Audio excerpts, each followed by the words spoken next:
Uma boa noite a todos, no nome do Senhor Jesus Cristo. Amém. Nesse instante, nós vamos ler as Sagradas Escrituras no livro de Josué, capítulo 24, versículo 15. Nesta ocasião, estamos dedicando aqui esta casa, o lar, do irmão Sansão, da irmã Érica, dedicando para Deus. Ou seja, essa casa já é dedicada. Apenas estamos oficializando isso através de uma leitura escriturística e da oração que faremos. E depois teremos uma mensagem para meditarmos também, enquanto estamos aqui reunidos, uma mensagem também que venha nos trazer mais desse maná precioso que é o pão da palavra de Deus. Aqueles que podem, ficam de pé em reverência à leitura da palavra. Como já mencionado, Josué 24, verso 15, está dizendo assim: mas se vos parece mal aos vossos olhos servir ao Senhor, escolhei hoje a quem sirvais. Se os deuses a quem serviram vossos pais, que estavam da além do rio, ou os deuses dos amorreus, em cuja terra habitais. Porém, eu e a minha casa serviremos ao Senhor. Amém. Essa foi a expressão de Josué, quando ele notou que o povo de Israel, que tinha já passado por 40 anos caminhando na trajetória do deserto, tinha vencido o discurso falso dos 10 pregadores que desanimaram o povo de entrar na terra prometida. Então, aqui é um povo que creu na mensagem que Deus enviou através de Josué e de Caleb. E então esse povo entrou para a terra prometida. Mas depois de atravessar o Rio Jordão, estarem já dentro da terra prometida, ainda tinha gente com dúvida. Josué sentiu isso, percebeu que tinha pessoas com saudade das coisas que ficaram para trás do outro lado do rio. E Josué percebeu que eles não estavam adorando a Deus com aquela alegria que deveriam estar. Mas é claro que sempre tem um remanescente, alguém que está no centro da palavra, no centro da vontade de Deus. Amém. E Josué, como líder, ele então expressou aquilo que estava nele, e com aquela firmeza que Josué disse ali: porém, eu e a minha casa serviremos ao Senhor. Então, aqueles que tinham que se firmar pela verdade, seguiram rumo com Josué também servindo ao Senhor. E quando nós lemos aqui que eu e minha casa, significa que não é a casa física somente, parede, piso, teto, mas tudo que pertence a nós está a serviço do Senhor. Por isso não adianta o pai de família, a mãe de família, as pessoas se dedicarem, mas a casa, o restante ser profana. Então, cada compartimento, tudo que for feito está dedicado ao Senhor. E nesse momento nós vamos orar também oficializando, porque esta casa já é dedicada ao Senhor. Esse primeiro culto aqui, um culto doméstico, e creio que é o último nesse mês de abril. E assim, nós não temos culto na igreja, temos culto doméstico. Vamos orar nesse instante. Todos inclinem seus rostos. Vamos orar. Amado e bendito Deus, como Josué disse aqui, ó Deus, que eu e minha casa serviremos ao Senhor, nesse momento, ó Pai, está oficializado que o irmão Sansão Ferreira, Senhor, a irmã Érica Procópio, estas crianças, meu Deus, irmã Tálita, irmão Paulo Henrique, irmã Júlia, ó Pai, e junto com todos que porventura, Senhor, vierem até aqui, saiba que esta casa, ó Deus, com todos os pertences, com toda essa família, serve ao Senhor. Não somente servirá, mas já serve ao Senhor. E Satanás não tem vez e nem voz aqui.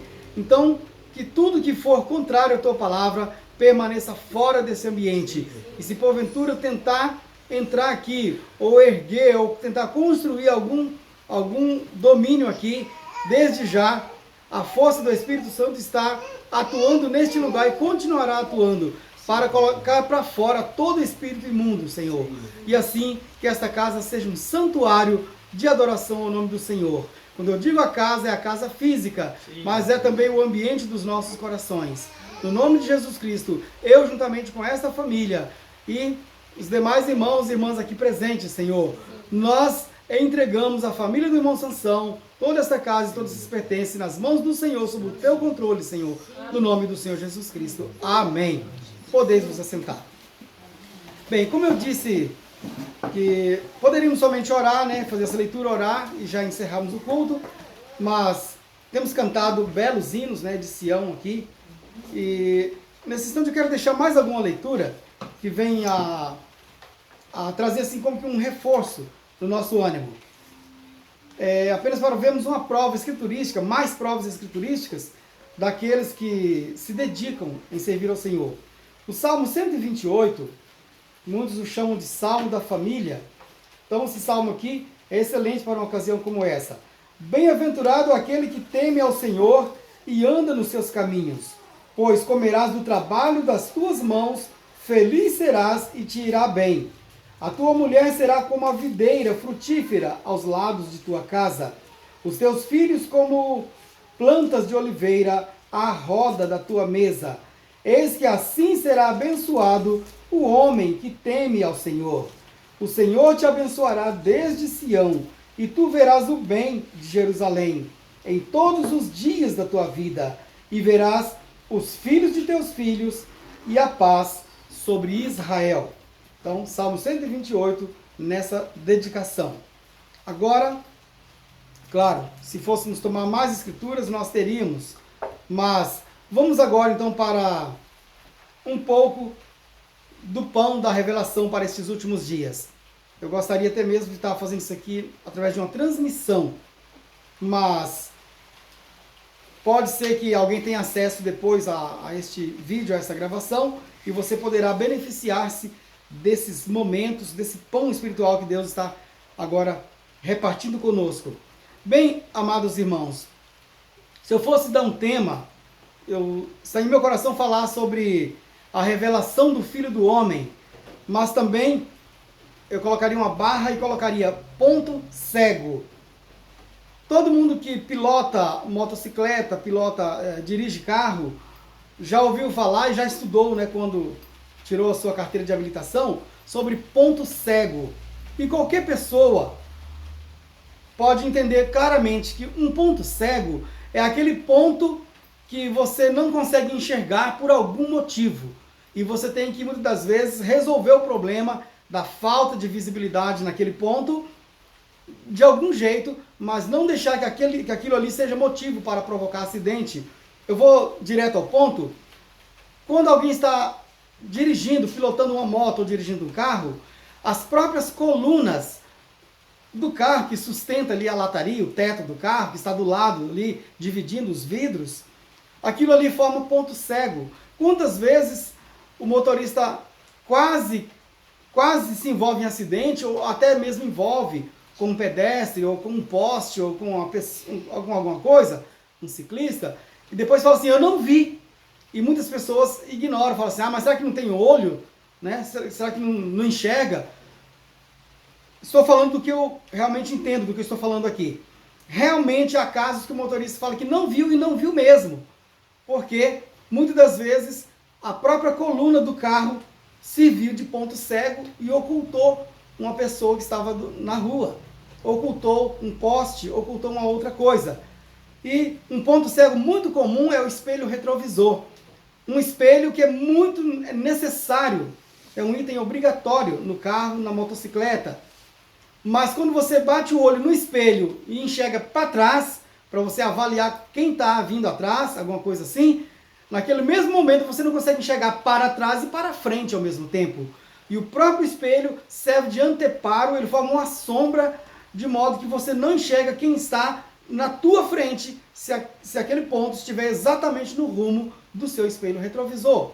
Então, por isso, as olhadas têm que ser muito rápidas, de poucos segundos no espelho e depois fora do espelho, para você conseguir avaliar os ângulos rapidamente, os ângulos de visão. Agora, no sentido espiritual, não sei se você compreendeu tecnicamente isso aqui, mas não é necessidade de compreensão técnica. No campo espiritual, há pontos cegos. E como os motoristas resolvem esse problema, inclinando o corpo um pouquinho para frente, a cabeça, né, um pouquinho para frente ou para trás, para compensar o ponto cego, todo bom motorista, toda boa motorista, chega no cruzamento ele não fica ali estático, somente dá uma olhadinha no espelho. Dá uma olhadinha no espelho, sim, mas olha no espelho, olha para frente, dá uma inclinadinha no rosto para poder fugir do ponto cego ali da cabine, do caminhão ou do carro que seja. Para quê? Para compensar aquela falha, uma falha que não tem como resolver de outra maneira. E assim então evita acidentes. No espiritual, na nossa caminhada, muitas das vezes, nós temos que estar comportando de maneira específica em cada situação. Senão nós também passaremos por cima de muitas coisas. E eu vou ler agora uma escritura que está em São Lucas, aqui no capítulo 4. Depois, se der tempo, quero ler um outro pequeno trecho em Lucas capítulo 17. E assim vamos então trazer essa pequena e rápida meditação sobre o Filho do Homem. O profeta em Mombrana deixa claro, eu estarei lendo ou pedindo que alguém leia, para mim daqui a pouco, uns poucos parágrafos em um dos sermões do irmão Brana, e só que fazendo um prefácio, para o nosso assunto. E o profeta fala que Jesus veio ou vem em nome de 3 filhos. O mesmo Jesus, o mesmo ontem, hoje, eternamente, mas ele como que mostrando em 3 fases ou em 3 faces de um mesmo Deus. Então ele vem como filho do homem, filho de Deus e filho de Davi. E essas 3 faces de um mesmo Deus, cumprindo cada função esse mesmo Deus, o profeta chega a ilustrar na mensagem. Ele fala assim: eu sou um homem, uma pessoa só, mas dependendo do ângulo que se vê, eu sou 3 pessoas diferentes. Ou seja, o mesmo homem que sou, eu me apresento como 3 ofícios diferentes dentro da minha família. Ele disse: para minha esposa, eu sou marido. Só ela tem o direito de me tratar como marido. A minha filha já tem direito sobre mim como filha. Eu não sou seu marido. Então ela tem direito sobre mim como pai. Mas eu sou a mesma pessoa. Porém, a minha neta, ou meu netinho, tem direitos sobre mim como avô. Então, o meu filho é o pai do meu netinho ou da minha netinha. Então, o profeta mostrou. Então, como que uma só pessoa assume 3 qualidades diferentes? Então, ele diz que também Jesus se apresenta como filho do homem, filho de Deus e filho de Davi. Esse prefácio aqui, essa preparação, ajuda na ocasião da leitura da literatura, serão uns poucos parágrafos, e então para que você compreenda melhor. E aonde estão os pontos cegos? É muito fácil as pessoas enxergar que Jesus representa a divindade, o verbo que se fez carne e habitou entre nós. Jesus como filho do homem, o profeta diz assim, é simplesmente Deus através de um profeta. Então quando Deus, o verbo, saiu da condição de Deus invisível e se mostrou em carne humana no corpo de Jesus, tanto é que em Colossenses fala que nele habita corporalmente, Colossenses 2,9, nele, em Jesus, habita corporalmente toda a plenitude da divindade. Então, até aqui, muito, muito bem. Tem pontos cegos? Tem. Muitos não conseguem ver nem isso. Mas parabéns para pessoas que são abençoadas com essa revelação de enxergar em Jesus a deidade. A deidade. Então, você só consegue ver Deus olhando para Jesus. Por isso, olhe sempre para Jesus. Jesus, o corpo, o hardware, a parte física de Deus. E Deus, o Pai, o Espírito. Deus nunca foi visto. O Espírito você não consegue ver. Mas se você olhar para Jesus, então você verá Deus. Bem, e Jesus como Filho de Deus. O profeta diz, quando Jesus prometeu voltar, e ele voltou no Pentecostes, então ali Deus voltou na forma do Espírito Santo, começou a cumprir, dar início às eras da igreja. E o profeta diz, ali Jesus mudou de filho do homem para filho de Deus. O mesmo Jesus, como se trocasse de roupagem. Agora ele chega a falar assim, o Espírito invisível agora passa a agir e você tem que ver os seus atos, os atos do Espírito Santo, na igreja de Pentecostes para cá. E isso então, esta fase como filho de Deus, dura durante a primeira, segunda, terceira, quarta, quinta, sexta e sétima era da igreja. E o profeta fala, agora, como filho de Davi, é quando Jesus virá no milênio, virá estabelecer o reino milenial aqui na terra. E você então achou fácil até aqui, mas agora entra a parte do ponto cego, que se você não cuidar, você terá problemas. É que mesmo vindo em 3 nomes, ou de 3 filhos, o profeta fala que o primeiro ministério, filho do homem, ele repete-se. Na leitura daqui a pouco você vai ver. O profeta fala assim, que durante as eras, a igreja ficou tão atrapalhada, confusa, com a mistura humana que teve, misturas de sistemas, e ficou tão atrapalhada que Jesus repete. Ele repete o primeiro ministério de filho do homem, ele repete depois, antes de filho de Davi. Ou seja, entre filho de Deus e filho de Davi, há uma repetição. Aqui na leitura da mensagem daqui a pouco, você vai ver que o profeta usa o termo de novo. Ele fala que Jesus se apresenta de novo como filho do homem. Então, desta vez, ele apresenta especificamente para sua noiva eleita. Enquanto ele faz isso, aí os pontos cegos, não é um só não, há vários pontos cegos, porque ele faz isso de uma forma revelada para os seus eleitos, mas velado no sentido de véu. Então, como que houvesse um véu diante dos olhos dos incrédulos, formando um ponto cego, ou vários pontos cegos para o incrédulo.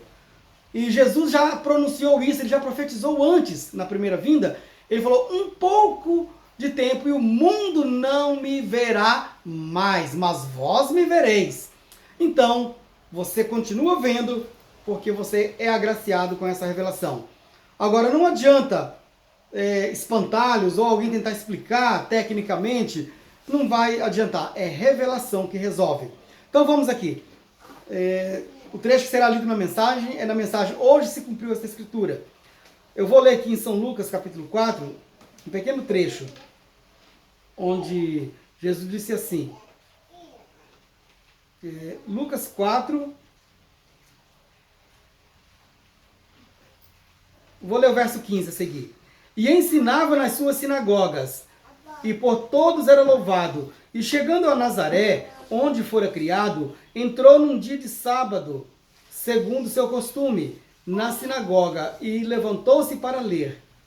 Veja que o costume de Jesus ir na sinagoga é porque ele queria falar com os judeus, e eles eram sabatistas, eles estavam reunidos no dia de sábado. Os mesmos judeus que acabaram rejeitando Jesus, entregando ele para ser crucificado. Mas Jesus não tinha outra alternativa. Ir no sábado e encontrava eles ali na igreja, na sinagoga, e Jesus pregava para eles. Vocês vão perceber isso aqui, vocês são espirituais.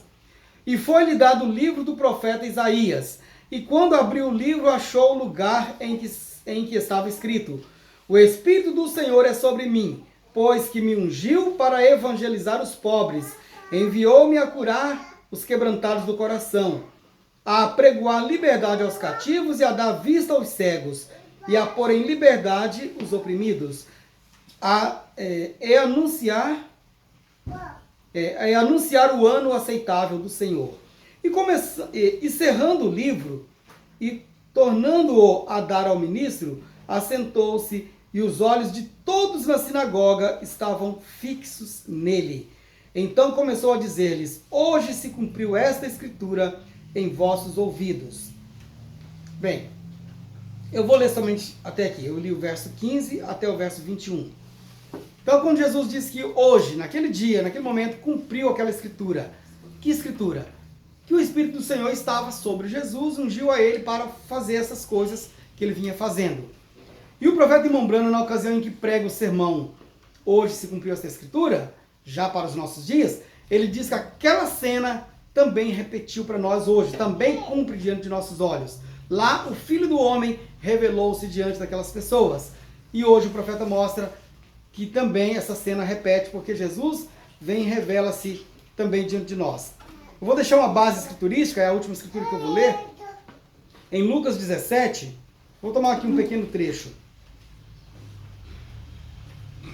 Lucas 17, verso...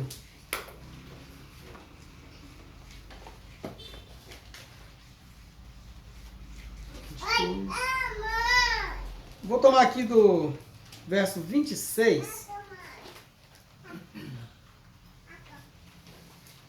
Não há necessidade. Como também... Sim, do 26, que é mais completa a leitura. E como aconteceu nos dias de Noé, assim será também nos dias do Filho do Homem. Comiam, bebiam, casavam e davam-se em casamento até o dia em que Noé entrou na arca e veio o dilúvio e os consumiu a todos. Como também, da mesma maneira, aconteceu nos dias de Ló. Comiam, bebiam, compravam, vendiam, plantavam e edificavam. Mas no dia em que Ló saiu de Sodoma, choveu do céu fogo e enxofre e os consumiu a todos. Assim, aqui que o profeta pega, no verso 30. Assim será, o verbo está conjugado no tempo futuro. Assim será no dia em que o Filho do Homem se há de manifestar. Bem, como essa escritura tem em torno de 2000 anos já que foi escrita, o verbo foi conjugado no futuro. Escreveu como que para o futuro, mas o futuro virou presente. Como? Vamos agora acompanhar aqui a leitura na literatura. Isso, você vai ver que o profeta Mombrana, a autoridade que Deus enviou, né, a autoridade continua sendo Deus, mas Deus usa uma boca humana. Deus vem de novo através de um vaso profético, portanto, repetindo o ministério de Filho do Homem. Nunca deixe Satanás te enganar, fazendo você pensar que o próprio profeta é o Filho do Homem. Claro que, como profeta, ele é um dos chamados Filho do Homem, como foi Ezequiel, como foi outros profetas. Mas o Cristo, o Filho do Homem, estava se expressando através deste ministério. De novo, porque Jesus já havia tido a primeira vez como Filho do Homem, estado na terra, e agora ele tem que repetir isso antes do arrebatamento. Deixa eu tentar ler aqui. Veja, nos dizem, estou lendo parágrafo 44 ao 51. Veja, nos dizem que o Filho do Homem se manifestará. Quero atrair a sua atenção. Então veja, o profeta quer atrair a sua atenção. Veja, ele veio em 3 nomes. Ele veio como Filho do Homem, que era o profeta. E foi isso o que ele fez. Ele provou o seu ministério sendo profeta. Todos sabemos disso. Cada um de nós sabe disso. Ele nunca disse que era o Filho de Deus. Ele disse que era o Filho do Homem. Essa foi a maneira como Jesus se referiu, né, na sua primeira vinda. Agora, hoje, ele é o Filho de Deus. O que ele regressou. Ou seja, ele regressou, ele voltou no Pentecostes como Filho de Deus.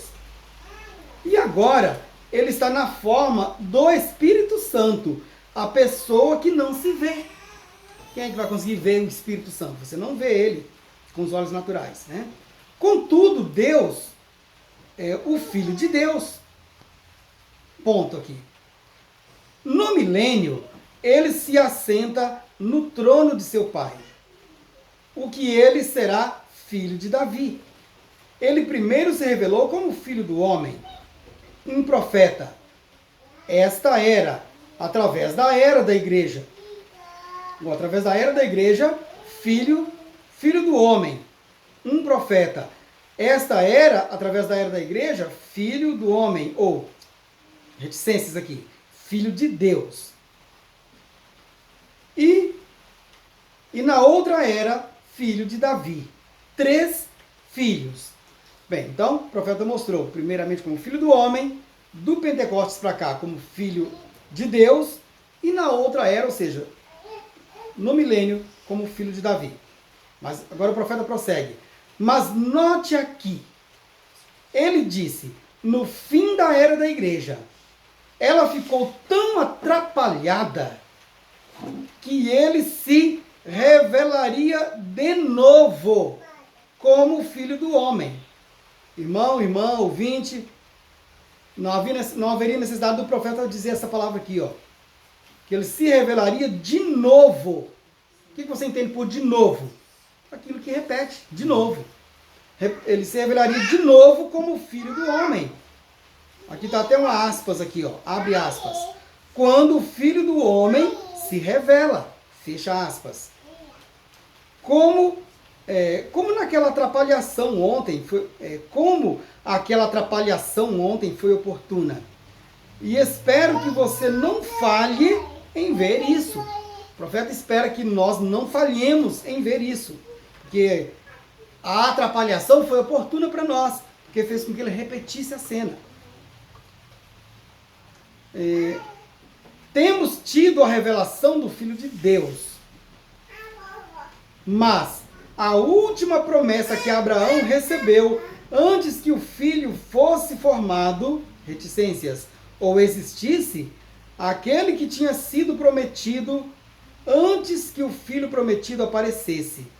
Deus se manifestou lá em Sodoma como profeta, sendo homem em carne. Deus, Elohim, como ouvi alguém falar disso há pouco, o que a divindade estava corporalmente, o que a divindade estava corporalmente nele.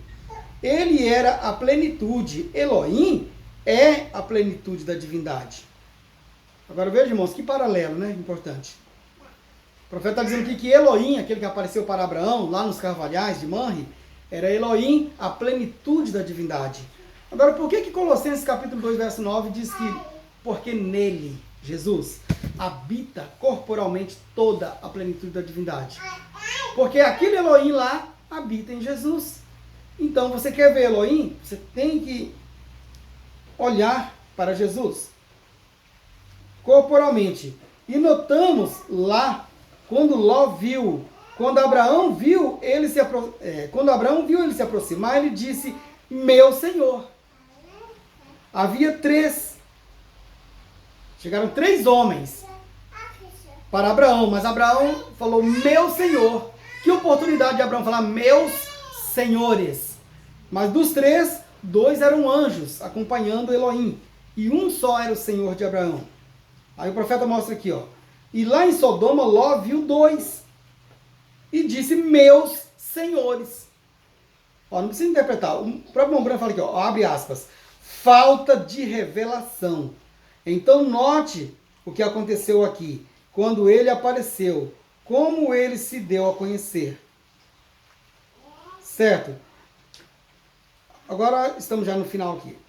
Não poderia eu ter dito isto se eu tivesse se eu tivesse alerta. Veja, o irmão profetizou quando me disse o que disse. Hoje, observe o que ele fez logo após a leitura dessa escritura. Nos dias quando o Filho do Homem, não um ser humano, o Filho do Homem, se revelará entre seu povo novamente. Veja que aqui atrás eu já li que o profeta disse, revelar de novo. Agora o profeta, em vez de falar de novo, ele fala novamente, que tem o mesmo significado. Então,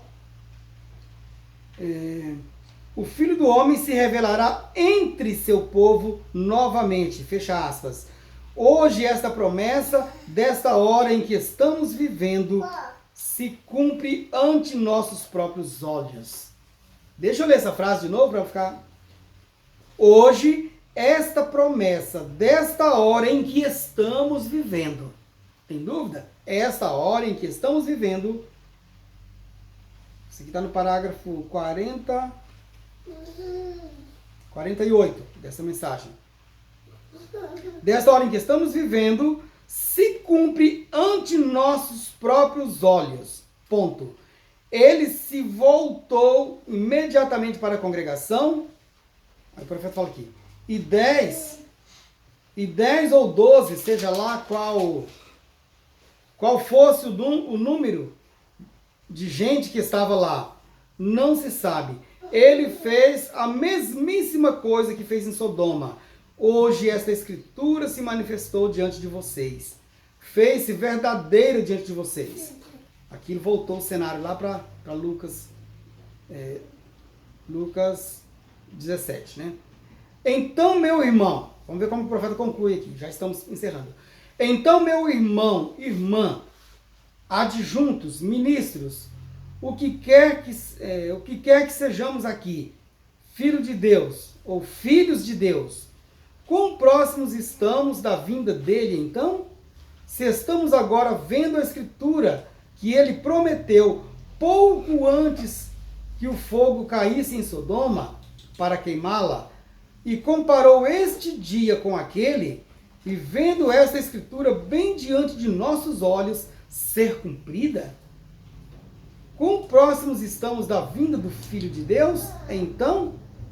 Quão parecida é a manifestação das Escrituras, como ele fez através de Abraão, trazendo a igreja em tipo o que ele foi a promessa para a igreja, e agora encontramos a semente natural de Abraão, como ela falhou, mas a semente real de Abraão, que é pela fé na palavra prometida, está agora sendo manifestada na terra hoje. Estamos no fim do tempo, meu irmão, minhas irmãs, estamos no fim e não temos um outro tipo. Tenho que tipificar escrituras, porque não tenho instrução suficiente para apresentar palavras e coisas assim. Faço tipificação, mas se vejo nas sombras, se eu nunca tivesse visto a minha mão e visse a sombra, eu saberia que tenho 5 dedos. E é desse modo que tem de se observar os tipos da escritura do Antigo Testamento. O que faz isso é sombra disto. E Jesus diz que Sodoma era a sombra do fim do tempo agora. E as próprias escrituras que foram prometidas a Sodoma, as próprias escrituras que estavam ocorrendo em Sodoma, que Jesus diz que se repetiriam de novo neste dia, são dadas a conhecer bem diante de nós hoje. Agora o último parágrafo que estou lendo, o 51. Deus os abençoe. Não falhem em ver isso. Está vendo? O profeta está pedindo, dizendo que para nós não falharmos em ver isso. E se eu não os ver aqui no ano que vem, quando eles subirem a escadaria de ouro, espero me encontrar com vocês lá em cima. Deus os abençoe.